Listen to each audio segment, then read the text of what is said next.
Though intended to clip his wings, the motion eventually turned out into a vote of confidence in the Agriculture Minister. Order, honourable members. Honourable members, the results of the division are ayes 22, noes 119, abstentions 4, total 145. The noes have it. And consequently, the motion is lost. It was a motion meant to make Ruto account for the corruption in the maize sector, but largely issues pertaining to the original intention were mired in what appeared to be political battles. When questions are asked of a ministry, it is not the questioner who must prove. This is not a criminal trial. This is political responsibility. It is the minister who must prove. It is not the person who is asking. What about if those allegations are engineered by the very people who want to bring you down? Are you supposed to succumb? The Minister of Justice should tell us, instead of complaining in the press, what practical steps she is taking to fight corruption.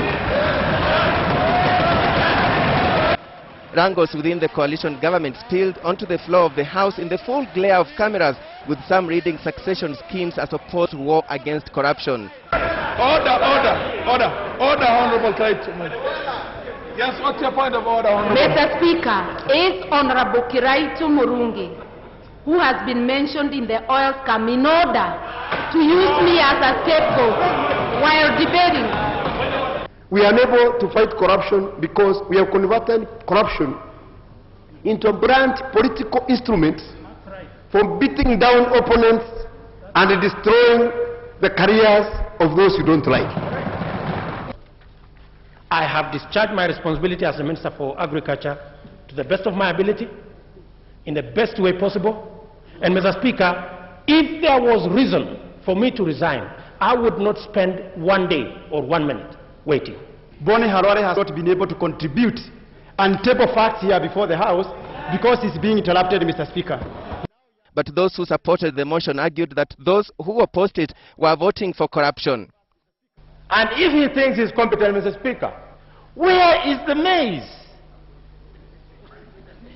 Mr. Speaker, if he's competent, where is the cheap maize that was supposed to be sold to poor Kenyans? The mover of the motion, Dr. Bonnie Khalwale, ran into trouble after tabling newspaper cuttings that were declared by the Speaker as being unacceptable on the floor of the House. Among Khalwale's allegations against Ruto were irregular appointments to the National Cereals and Produce Board, allowing middlemen to drain the strategic grain reserve, and single sourcing in tendering, and failure to observe the Public Officer Ethics Act.